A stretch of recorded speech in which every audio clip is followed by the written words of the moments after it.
Hitler now ordered that there would be no more retreats. The German troops should fight, and if necessary, die where they stood.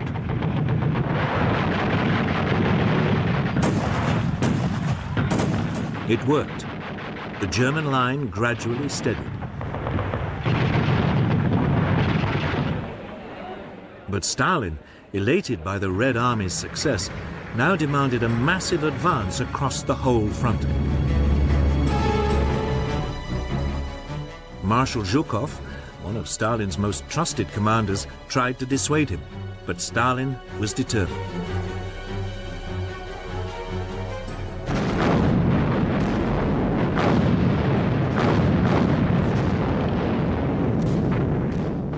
For the next 4 months, fighting swirled inconclusively around the German defensive positions.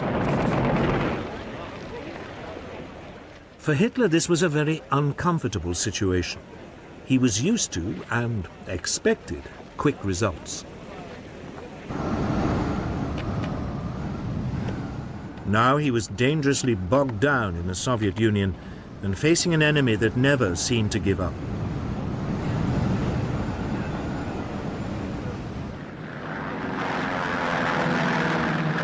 Nor was Russia his only headache. On December the 7th, 1941, Germany's ally Japan attacked the United States without warning. Hitler, with almost no thought, also declared war on the US. With no advanced planning, he had taken on a massive new enemy.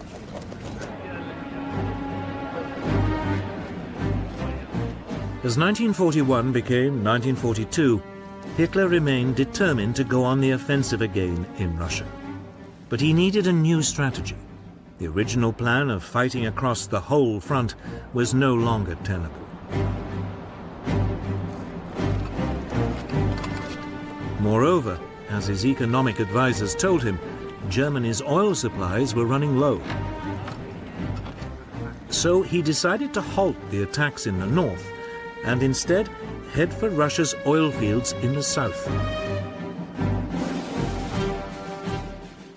The initial plan for Operation Blue, as it was called, envisaged an assault south of Kharkov with Army Group A swinging down to seize the oil fields, while Army Group B covered its flank along the River Don.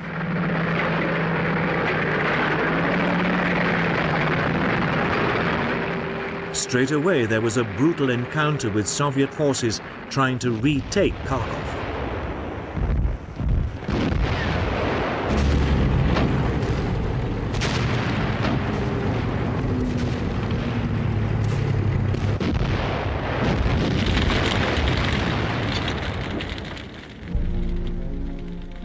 Another 200,000 Soviet troops were captured. 70,000 were killed.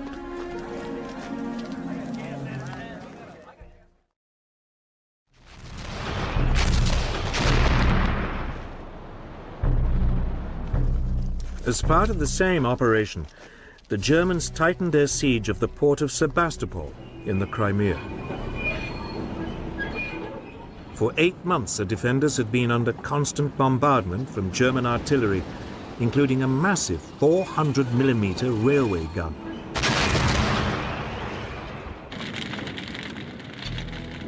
In late June 1942, Sebastopol finally fell to the Germans. It was now safe to head for the oil fields.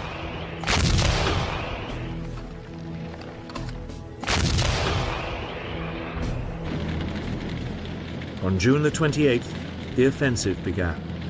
Army Group B forced its way through to the River Don and advanced along its western bank.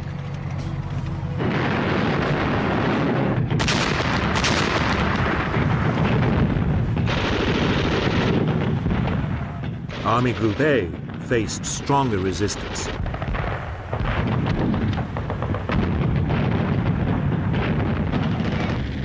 But by July the 9th, it was close to Rostov.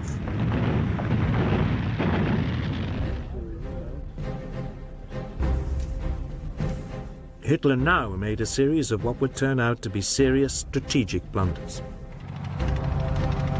As Army Group B made its way along the Don, the Führer ordered it to capture Stalingrad, even though the city had no immediate strategic significance.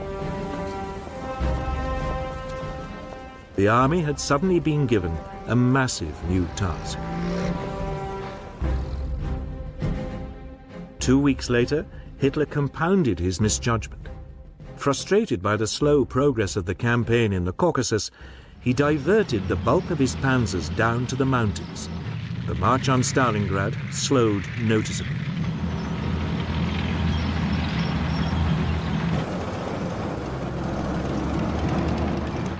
The reinforced Army Group A now raced across the Caucasus to within 70 miles of the Caspian, threatening to cut off all the Soviet armies in the area.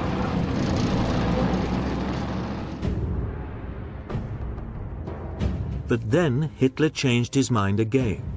Enraged by Army Group B's slow progress to Stalingrad, he now ordered the panzers back up north.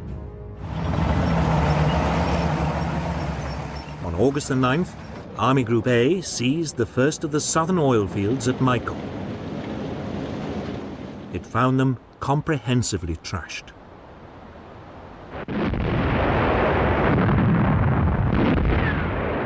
But without reinforcements, it could get no further, and the huge oil fields in the central Caucasus and those near the Caspian Sea remained beyond its grasp.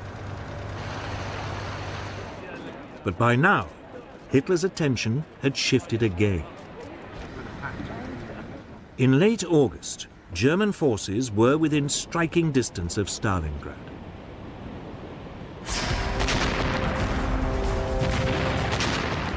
The assault on the city, which bore the name of Hitler's arch-enemy, had begun.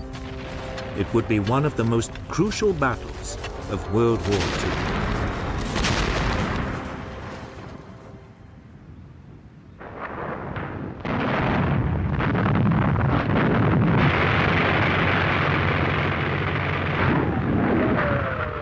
On August the 17th, 1942, General Friedrich Paulus's 6th Army crossed the Don and began a final push on Stalingrad.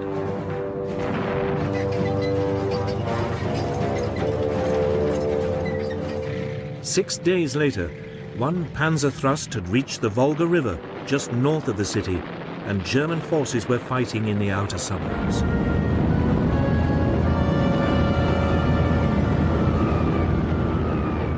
Hitler seemed poised for a famous victory.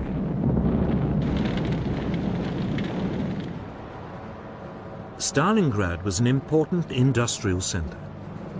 It straggled for more than 12 miles along the west bank of the river.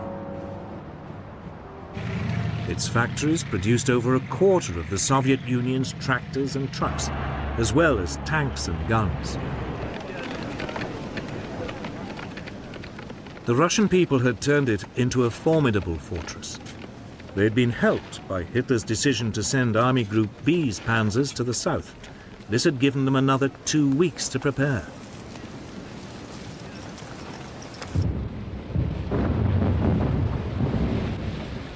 The German plan was to make a direct assault on the city.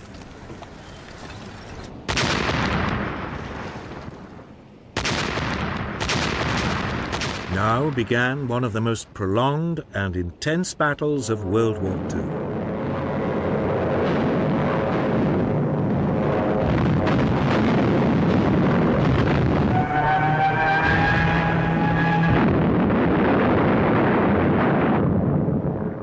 Slowly, the Germans edged forward, street by street, with Stuka dive bombers blitzing just ahead of them.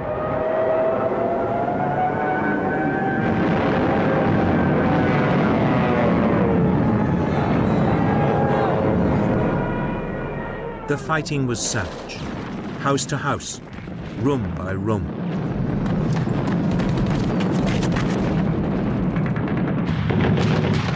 The Soviet defenders used the sewers for shelter and communications, and the ruins above for sniping.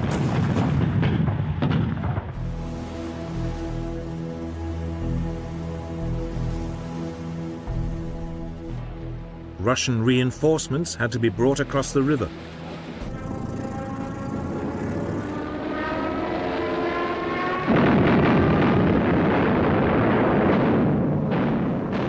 Often they were under assault from the air. But even so, thousands got through.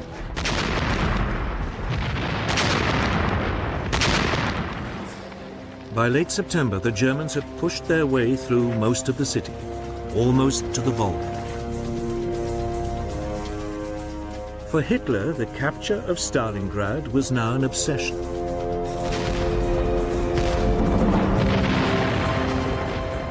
On October the 4th, 1942, General Paulus launched what was meant to be the final assault on Stalingrad. Tanks led the way, grinding over the rubble and firing point blank into courtyards.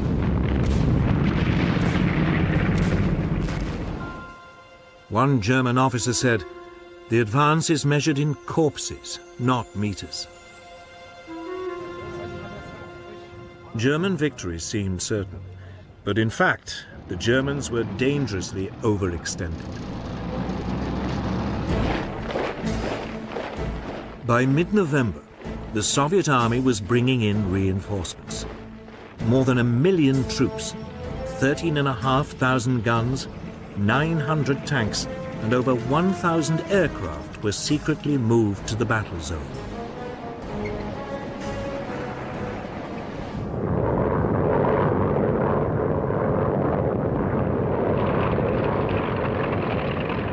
On November the 19th, they attacked the Germans' northern flank.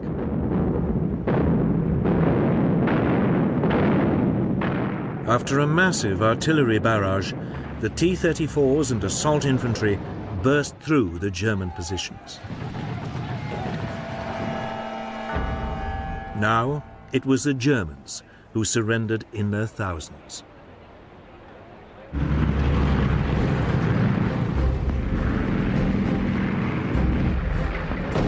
The next day, a Soviet assault in the south was equally successful. And on November the 23rd, these pincer movements met west of Stalingrad, cutting off the German 6th Army. General Paulus, in charge of the German forces, could have broken out, but Hitler ordered him to stand and fight. The Führer had been assured by the Luftwaffe that sufficient supplies could be airlifted into Stalingrad. This was enough for him to announce that the German positions must hold out until relieved. To help Paulus, Field Marshal Erich von Manstein, the overall German commander in the region, launched Operation Winter Storm on December the 12th. It was an attempt by the German panzers to break the Soviet encirclement of the city.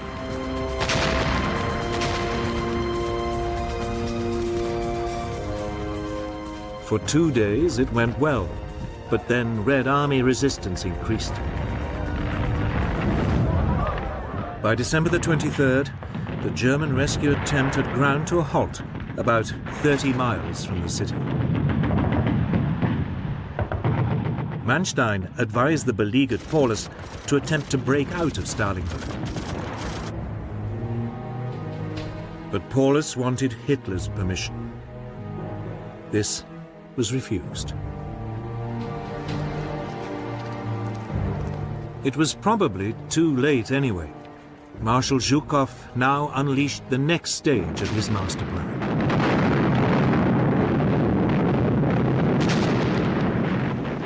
It was a massive assault on the Panzer Relief Operation.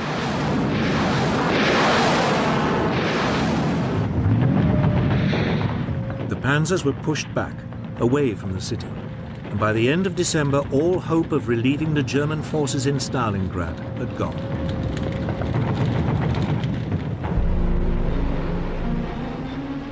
Worse still, plans to airlift aid into the city were a fiasco.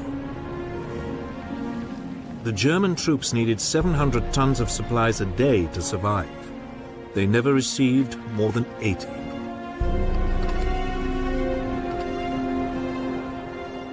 The weather was too bad, and the Red Air Force now commanded the skies.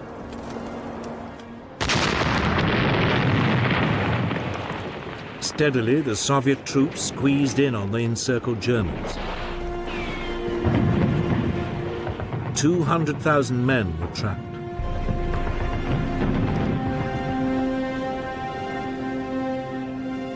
On January the 8th, the Soviets called on the Germans to surrender. They refused.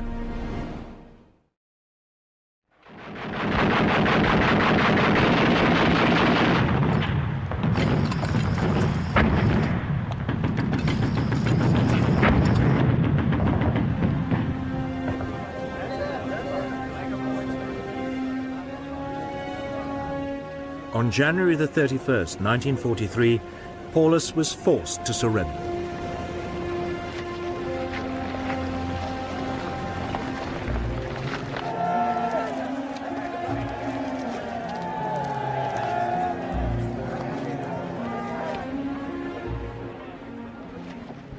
Over 100,000 men stumbled off into captivity. Only 5,000 would ever return to Germany.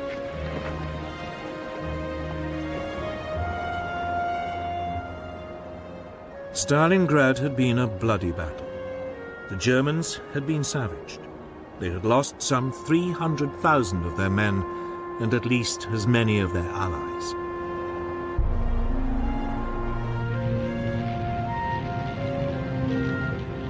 The Russians had lost about the same number, including thousands of civilians. It was Germany's greatest catastrophe in the war so far, but it wouldn't be the last. The Red Army was now inflicting massive defeats on Hitler's forces across the whole Eastern Front.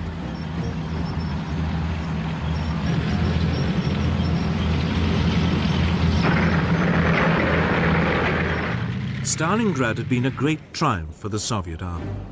Now its operational commander, Marshal Zhukov, set his sights on Germany's Army Group A, still camped in the Caucasus.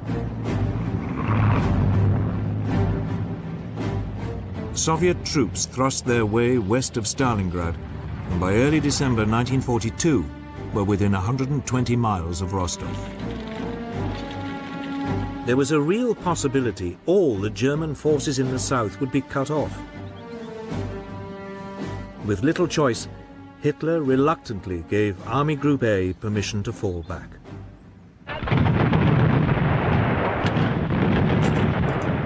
Over the next month, the Germans fought a skillful rearguard action.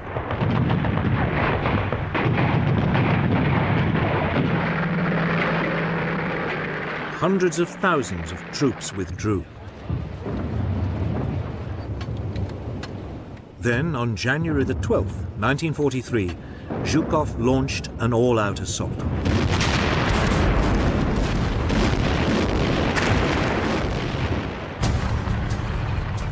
The Soviets attacked along a 500-mile front.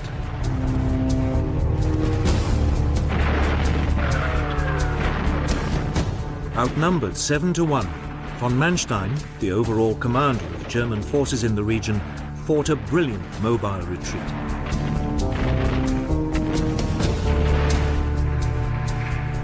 But by the end of February, the Red Army had recaptured both Kursk and the nearby city of Kharkov.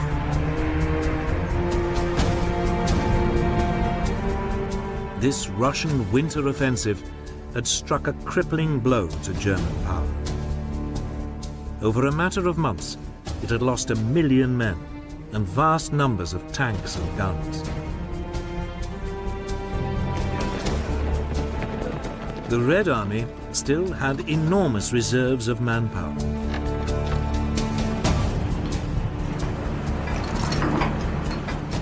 It was also benefiting from a huge increase in weapons production and aid from the United States and Britain.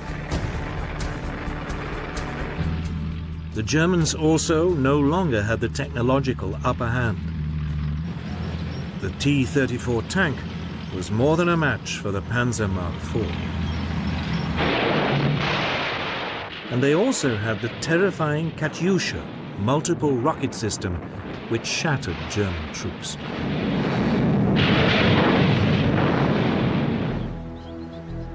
Yet Hitler refused to give up hope. He still dreamed of a preemptive summer assault that would throw the Soviet Union off balance and regain the initiative. The city of Kursk seemed the obvious place to start. Here, the Soviet assault had pushed a bulge deep into the German lines. It looked temptingly exposed. Hitler decided it should be cut off and annihilated. He also had an ace up his sleeve. The German counterattack would be led by a new generation of German tanks, specially designed to combat the formidable Russian T-34. The massive but slow 55-ton Tiger had a lethal 88mm gun, and its frontal armor made it almost impervious to Soviet tank guns.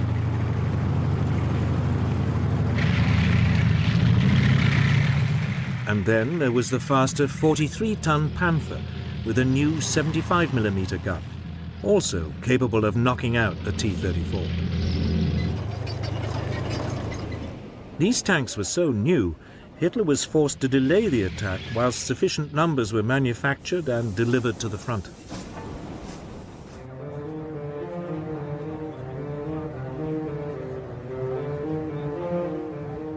But even as the German forces began to assemble, the Soviet commander, Marshal Zhukov, guessed what was about to happen.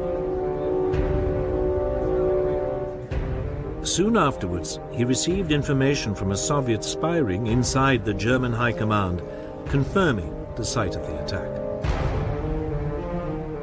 Zhukov ordered the construction of a series of defensive lines with anti-tank ditches, minefields, and deep belts of barbed wire. He also massively built up Soviet forces in the area, pulling in troops and tanks from less vulnerable parts of the front.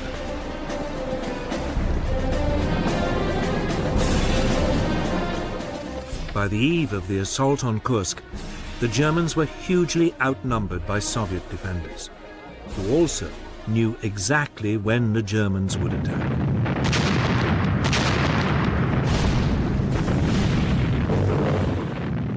On July the 5th, 1943, just as the German troops prepared to assault, they were hit by a huge Soviet artillery bombardment.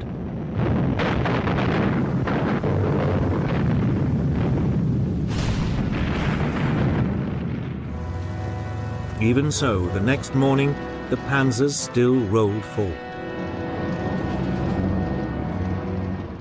But this time, they were up against a well-entrenched enemy. There was no realistic chance of a lightning blitzkrieg breakthrough.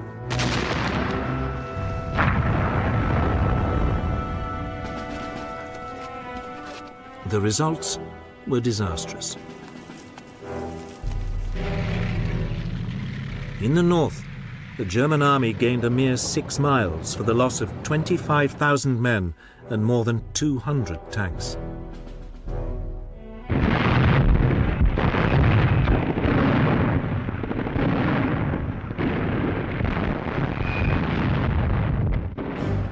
In the south, the Germans fared a little better.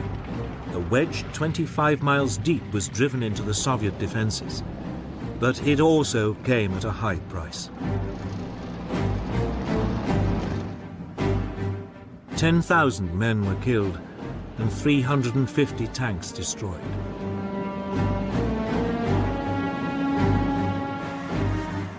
But for a brief moment, it looked as if a German breakthrough might be possible.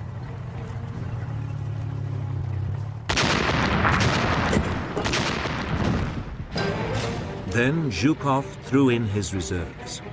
On July the 12th, 1943, 900 tanks charged into the German flank.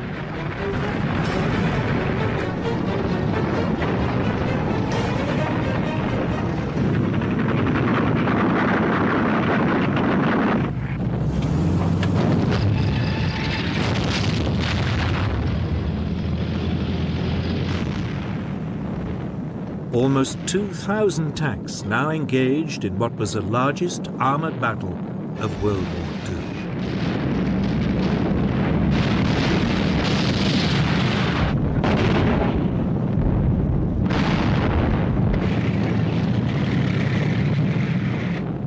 The Soviet T-34s drove into the German lines and opened fire at point-blank range.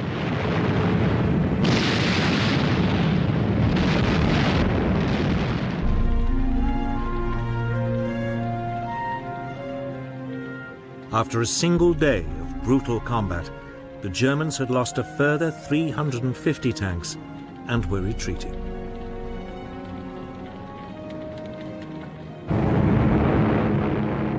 Meanwhile, overhead, there was an epic air battle. Eventually, the Soviet Air Force established supremacy over the Luftwaffe.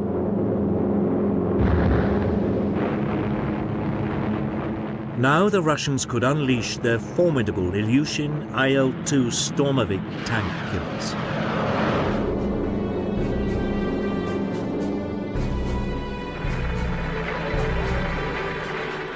By July the 23rd, the Germans had lost any ground they had gained. Hitler's adventure at Kursk had cost him at least 50,000 troops and more than 700 tanks.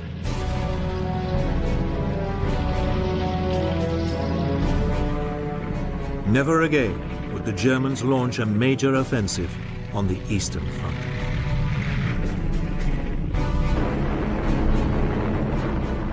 The Russians had turned the tide of the war.